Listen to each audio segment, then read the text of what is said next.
जय श्री कृष्ण प्रिय दर्शक मित्रों, मारी आ यूट्यूब चेनल श्री हरिभक्ति रस में तमारा बधानुं हार्दिक स्वागत है।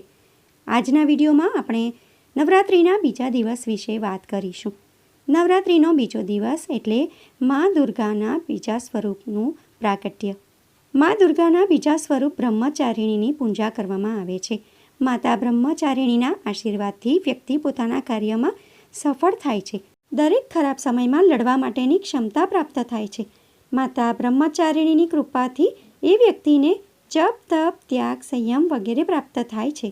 નવરાત્રિના 9 દિવસમાં મા દુર્ગાના અલગ અલગ 9 સ્વરૂપની પૂજા થાય છે। બીજા દિવસે મા બ્રહ્મચારિણીની પૂજા થાય છે।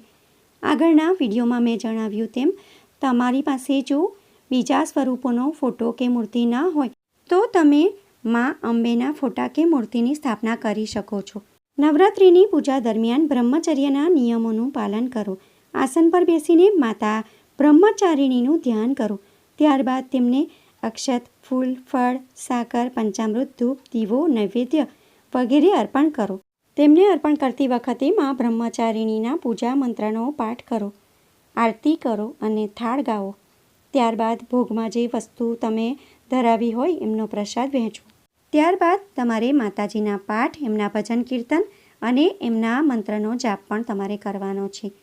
आजना बीजा दिवसे माँ ब्रह्मचारिणीनुं प्रागट्य दिवस छे, तो आजे माँ ब्रह्मचारिणीना मंत्रनो जाप तमारे करवानो छे। प्रथम मंत्र छे ब्रह्मचरायितुम शीलम यस्य सा ब्रह्मचारिणी सच्चिदानंद सुशीला च विश्वरूपा नमोस्तुते। ओम देवी ब्रह्मचारिणे नमः। आ बे मंत्रमांथी तमे कोईपण मंत्रनो जाप करी शको छो। त्यारबाद माता ब्रह्मचारिणीनी कथा सांभळवी। पौराणिक कथाओ अनुसार देवी पार्वतीए नारदजीनी सलाह पर शिवजीने प्राप्त करवा माटे हजारों वर्ष सुधी जंगलमां कठोर तप अने साधना करी। तेओ सफेद वस्त्र पहेरता हता अने हाथमां कमंडल तेमज जपमाळा धारण करता हता। एमनी कठोर साधनाना कारणे एમને માતા બ્રહ્મચારિણી કહેવામાં આવે છે। તેઓ બીજી નવદુર્ગા કહેવાય છે। આવો હવે માં બ્રહ્મચારિણી વિશે વિસ્તારથી જાણીએ। દેવીનું સ્વરૂપ ખૂબ જ રમણીય અને ભવ્ય છે। નવદુર્ગા ગ્રંથ પ્રમાણે અહીં બ્રહ્મનો અર્થ તપ થાય છે। એનો અર્થ એ થાય છે કે તપ કરનારા દેવી। નારદજીના કહેવા પર તેમણે હજારો વર્ષ સુધી ભગવાન શિવ માટે તપસ્યા કરી હતી। તપસ્વી આચરણના પરિણામે તેમનું નામ બ્રહ્મચારિણી પડી ગયું હતું। માતાના એક હાથમાં કમંડળ અને એક હાથમાં જપ કરવા માટે માળા છે। માતાનું આ તપસ્વી રૂપ બધાને ફળ આપનારું છે। તેમની ઉપાસનાથી વ્યક્તિના જીવનમાં સદ્ગુણોની વૃદ્ધિ થાય છે। તે માતાના આશીર્વાદથી કર્તવ્ય પથ પરથી ક્યારેય નથી હટતો। તે દરેક કામમાં સફળતા પ્રાપ્ત કરે છે। આ દિવસે તપસ્વીનું મન સ્વાધીનતામાં સ્થિત રહે છે। આપણે આગળના વિડીયોમાં જાણ્યું કે સતીએ ફરી જન્મ લીધો ત્યારે તેઓ હિમાલય રાજની પુત્રીના સ્વરૂપમાં અવતર્યા હતા। નારદજીના કહેવા પર તેમણે ભગવાન શિવને મેળવવા માટે કઠોર તપસ્યા કરી હતી। એટલા માટે તેઓ તપસ્ચારિણી અથવા બ્રહ્મચારિણી કહેવાયા। હજારો વર્ષ કંદમૂળ ખાઈને વિતાવ્યા, 100 વર્ષ શાક ખાઈને વિતાવ્યા। તેઓ ગરમી, વરસાદ અને ઠંડી સહન કરતા આકાશ નીચે સૂતા હતા। કેટલાક દિવસો તો તેઓ સૂકા બિલ્લીપત્ર ખાઈને રહ્યા। ત્યારબાદ તેમણે પાન પણ ખાવાનું છોડી દીધું અને તેઓ અપર્ણાના રૂપમાં ઓળખાયા।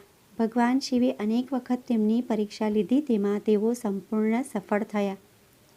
આ તપસ્યાનું પરિણામ એ આવ્યું કે તેમને ભગવાન બ્રહ્માજીના આશીર્વાદ મળ્યા। ભગવાન બ્રહ્માજીએ તેમને ખાતરી આપી કે તેમની સાથે શિવના લગ્ન અવશ્ય થશે અને સલાહ પણ આપી કે તેમના પિતા થોડી વારમાં આવવાના છે। તેથી પાર્વતીએ પોતાના પિતા સાથે હિમાલયમાં પાછા ફરી શિવજીની રાહ જોવી જોઈએ।